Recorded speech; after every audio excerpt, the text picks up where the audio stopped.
तेजस साहब, अगर सब अच्छा है कश्मीर में और आप समझते हैं कि पाकिस्तानी ये कहते हैं कि जी वहां पे कश्मीर में लॉकडाउन है, तो फिर ये कश्मीर में आपको ये गवर्नर रूल और प्रेसिडेंशियल रूल की क्या जरूरत पड़ गई? क्या किसी और भी ऐसी रियासत में कोई प्रेसिडेंशियल रूल, गवर्नर रूल लगे हुए हैं, रहे हैं जो जो कश्मीर में? जी, चीमा साहब, बहुत अच्छा सवाल है आपका। ये अक्सर इंडिया में लगते रहते हैं। 1995-96 में उत्तर प्रदेश में लगा था, जिसकी आज की आबादी तकरीबन 22-23 करोड़ की है, एक सूबे की हमारे। और लगता रहता है, पंजाब में लग चुका है। तो जहां जहां पे जरूरत होती है प्रेसिडेंट रूल लगता रहता है, गवर्नर रूल लगता रहता है। तो ऐसी बात नहीं है कि सिर्फ कश्मीर में लगा है। हिंदुस्तान में ऐसे दर्जन भर से ऊपर ऐसे राज्य हैं, सूबे हैं, जहां पे गवर्नर रूल या प्रेसिडेंट रूल टाइम टाइम से लगता आया है। इंडिया की अगर आप हिस्ट्री में देखें तो Kashmir is not unique, Kashmir case is not new.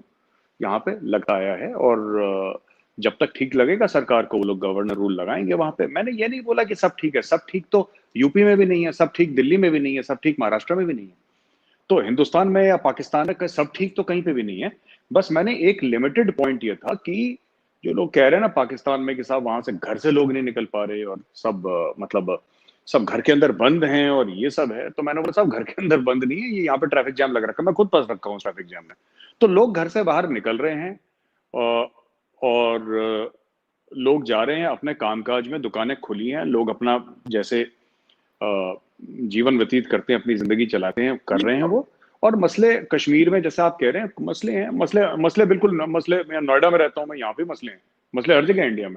India का एक आर्टिकल है, article 19A of the constitution, मेरा ख्याल है पाकिस्तान में भी ऐसी है, जो फ्रीडम ऑफ एक्सप्रेशन की बात करता है, जो अपनी मर्जी की बात करता है। तो आप नहीं समझते, हमने ये बात पहले तक बड़ी दफा की है, ये कोई पहली दफा बात नहीं हो रही। आप नहीं समझते क्या मेजर साहब कि अंडर आर्टिकल 19A सारे भारत के लिए एक कानून हो और कश्मीर के लिए एक कानून हो? तो इंडिया जैसा मुल्क जो अपनी वेस्ट में क्रीडेंशियल शो करता है कि we are the largest democracy, आप जब मगरब में जाते हैं तो कहते हैं हम इतनी बड़ी एक्सरसाइज करते हैं कि हमें एक वोट के लिए भी अगर पहाड़ों के उधर, समंदरों के उधर जाना पड़े तो हम उस बंदे के लिए जाते हैं। So why these two standards? आप मगरब को कैसे जस्टिफाई कर पाते हैं इस तरह की चीजें? जी चीमा साहब, पहली बात, हम मगरिब को जस्टिफाई करने का हमें कोई इंटरेस्ट नहीं है। मगरिब खुद ही हमसे इंप्रेस होता है। हम तो कभी नहीं गए मगरिब में इंप्रेस होने के लिए, ठीक है ना, कि गोरे को इंप्रेस करेंगे फिर गोरा हमें सर्टिफिकेट देगा। आपने बोला कि ऐसा क्यों है कि आपने बोला ये गलत है, ये नाइंसाफी है कि पूरे भारत के लिए एक कानून और कश्मीर के लिए एक कानून। इसीलिए तो 370 और 35 से हटाया था। That was this thing. तो आप, मैं चाहता हूं आप इसको भी सपोर्ट करें कि पूरे भारत में एक ही किस्म का कानून। That is why 370 and 35 way removed, number 1। Number 2, मैं आपको एक बात बताता हूं चीमा साहब कि फ्रीडम ऑफ एक्सप्रेशन का कोई रोक नहीं है वहां पे। ये जो फ्रीडम ऑफ एक्सप्रेशन है जो कश्मीर में, आप अगर इंडियन टेलीविजन देखें तो कश्मीरी आते हैं, बोलते हैं। आज ही फारूक अब्दुल्ला साहब का बयान है, जो फारूक अब्दुल्ला कहते हैं कि साहब मुझे, उन्होंने एक main stream Indian television news channel को इंटरव्यू दिया है कि साहब 370 दोबारा बहाल होगा, हो सकता है चाइना की मदद से इंशाल्लाह। पता नहीं क्या उम्मीद रखते हैं वो चाइना से। आप नहीं समझते कि without the consent of the people आप फैसला दिल्ली में बैठ के, मतलब ये तो मतलब लॉर्ड माउंटबेटन वाले काम हो गया ना, कि भाई बैठे कहीं या फैसले कहीं हमारे लिए हो रहे हैं। भारत लंदन से बैठ के फैसले इंडिया के लिए होते थे, पूरे यहाँ के लिए होते थे, आज दिल्ली से बैठ के फैसला कश्मीर के लिए होता है। तो ये दो किस तरह सिस्टम, ये कितनी देर ऐसे चलेगा? क्योंकि कश्मीरी तो नहीं जो है वो सरेंडर कर रहे, गो कि आपने जबरदस्ती उनके ऊपर सारा कुछ कर लिया। जी, और आपने बोला कि फंडामेंटल राइट्स, कौन सी फंडामेंटल राइट्स? आर्टिकल 370, 35 वे not part of fundamental rights Cheema साहब। फंडामेंटल राइट्स हैं और directive principles of state policy हैं। और अगर दोनों को देखें, कोई फंडामेंटल राइट वहां पे, right of movement, right of property, right to practice one's religion, freedom of speech, इसमें से कौन सी राइट जो है वो कश्मीरियों की हमने वापस ले ली है? जो कश्मीरियों को हकूक है वही मेरा भी हक है। मैं उत्तर प्रदेश में रहता हूँ इस वक्त, तो इसमें कोई वो नहीं है। दूसरी चीज, ऐसी बात नहीं कि लंदन से लॉर्ड माउंटबेटन या ईस्ट इंडिया कंपनी, लंदन एक दूसरा मुल्क था, कश्मीर भारत का हिस्सा है और सारे फैसले दिल्ली से ही होते हैं, आपके यहाँ इस्लामाबाद से होते हैं।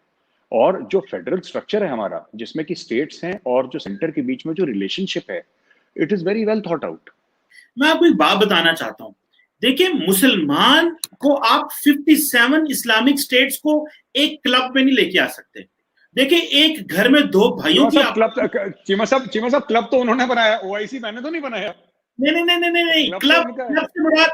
क्लब से मुराद ये है कि एक स्कूल ऑफ थॉट नहीं हो सकता, एक माइंडसेट नहीं हो सकता। मिसाल के तौर पे मैं बताता हूं कि मुसलमानों की आपस में क्यों इतने प्रॉब्लम्स हैं।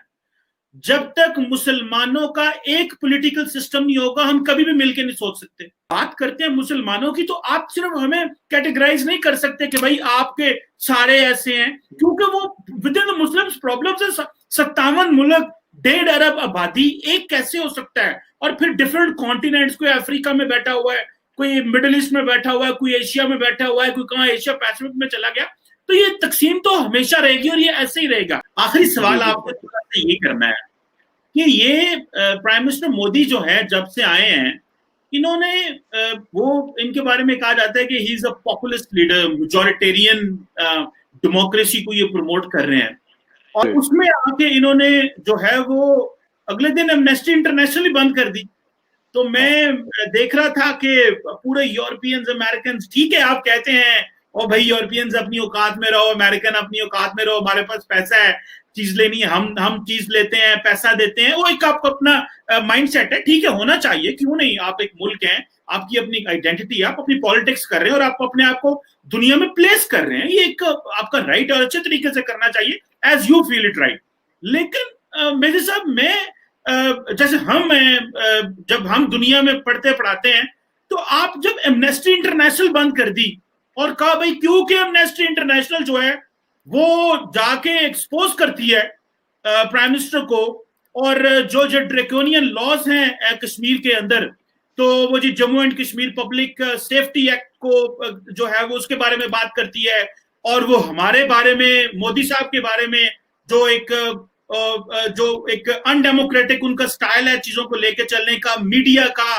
फिर वो आपके जो वो टी राजा सिंह साहब थे, जिन्होंने कहा यार ये तो मस्जिदें गिरा दो, जो वो है म्यांमार वालों को तो मार दो, और फेसबुक भी खामोश हो गया।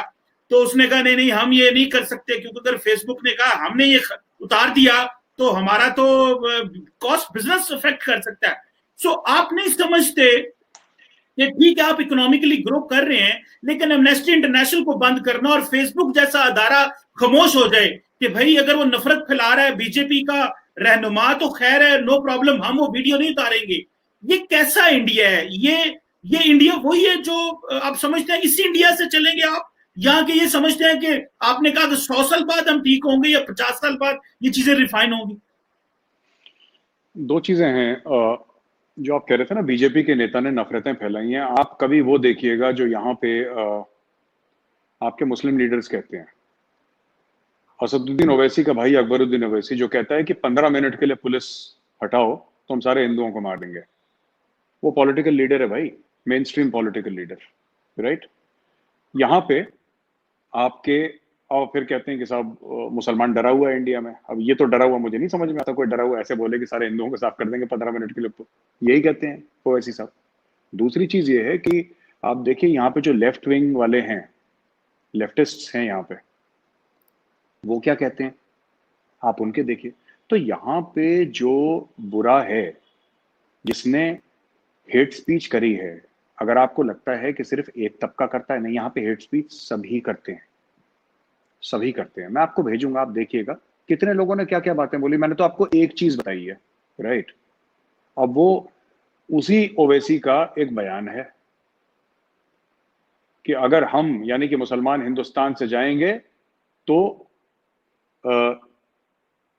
हम ताजमहल भी ले जाएंगे और हम कुतुब मीनार भी ले जाएंगे। वो ले जा नहीं सकता, लेकिन एक बात कह रहा है वो। फिर कह रहा है यहाँ पे सिर्फ इनके भगवान की कुछ टूटी फूटी नंगी मूर्तियां रह जाएंगी यहाँ पे। In a state that is 80% Hindu, वो इंसान जो अपने आप को डरा हुआ मुसलमान कहता है, वो ये कह रहा है हमारे लिए, और कुछ नहीं होता, खुला बोल रहा है वो। और पाकिस्तानी कई सपोर्ट करते हैं उसको, कहते हैं कितना मजबूत नहीं है, इंडियन कॉन्स्टिट्यूशन की वजह से मजबूत है, इंडियन कॉन्स्टिट्यूशन की वजह से बचा हुआ है। कहीं और होता तो उसको निपटा देते कोई, पर भारत में नहीं हो सकता, भारत का कॉन्स्टिट्यूशन मजबूत है। कहता है ठीक है जो कह रहा है। अब आप एक बात बताइए, मैं तो कंडेम करता हूं कोई भी इस्लामिक रिलीजियस फिगर को कोई गलत बोले, पकड़ के जेल में डालो। किसी को भी बोले, ठीक है, चाहे वो प्रॉफिट साहब हो, कोई भी हो, पकड़ के जेल में डालो जो गलत बोले। लेकिन आपकी तरफ से भी आवाज आनी चाहिए कि जो हिंदुओं के देवी देवताओं को गलत बोले उसको जेल में डालो, वहां से कभी आवाज नहीं आती, वो फ्रीडम ऑफ स्पीच हो जाता है। मैं नाम ले रहा हूं, अकबरुद्दीन ओवैसी, ओवैसी का जो भाई है, असदुद्दीन ओवैसी का भाई है, उसके बयान है ऑन रिकॉर्ड, आप जाके देखिए, उसको कोई क्यों नहीं एक्शन लेता। तो ये सब चीजें हैं। दूसरी चीज है एमनेस्टी, ठीक है, हमें समझ में नहीं है, निकाल दिया एमनेस्टी को, इट्स ऑल राइट, हम खुद अपनी एमनेस्टी बनाएंगे, हमने निकाल दिया एमनेस्टी। सुनिए, दो चीजें हैं, एक तो हमें भरोसा था कि एमनेस्टी हमारे मुल्क के खिलाफ काम कर रहा है, हमने एमनेस्टी को निकाल दिया, पहली चीज। मैं उसके फंड्स कहां से आए, कहां से आ रहे थे, मैं उसकी बात ही नहीं कर रहा, मैं उन डिटेल में नहीं जाऊंगा, समय है नहीं हमारे पास, हम लोग ऑलमोस्ट अभी 1.25 घंटे पे पहुंचने वाले हैं। लेकिन चीमा साहब, एक चीज है कि हमारे मुल्क के खिलाफ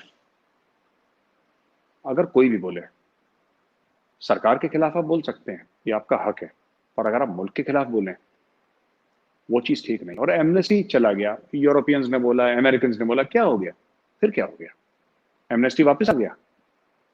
एमनेस्टी वैसे ही गया जैसे 370 गया है, ना वापस आने के लिए कभी। जो फारूक अब्दुल्ला साहब कह रहे हैं ना, चीन पता नहीं इनको क्या, मैं तो ये कहना चाहता हूं फारूक अब्दुल्ला साहब को, अगर ये वीडियो देखें तो, कि साहब आप ये कहते हैं ना कि चीन की मदद से 370 एक दिन वापस आएगा, आप इतने बुजुर्ग हैं, आप जरा चाइना जाइए और बोलिए मेरा नाम फारूक अब्दुल्ला, आपको जेल में डाल देंगे, आपका नाम ऐसा है। 15 लाख मुसलमानों को तो जेल में डाल रखा है, फारूक अब्दुल्ला साहब कह रहे हैं चीन की मदद लो, पता नहीं क्या, कौन सी दुनिया में रहते हैं ये लोग। होता है, जब मुगल बादशाहों की गद्दी गई थी तो उनको भी काफी टाइम लगा था दिमाग से सुलझाने में कि यार अब हम बादशाह नहीं रहे, अब सब कुछ चला गया, अंग्रेज ने सब छीन लिया, तो चलता रहता है चीमा साहब ये सब। बिल्कुल ठीक है मेजर साहब, बड़ा जी मजा आया आपके साथ, बड़े हमने मुख्तलिफ टॉपिक्स पे बात हुई, बड़ी मेहरबानी जी है जी आपकी, बहुत शुक्रिया, उम्मीद है जी व्यूअर्स जी को वीडियो पसंद होगी। आपका बहुत जी शुक्रिया मेरे साथ, thank you. Thank you Cheema साहब, thank you very much, thank you.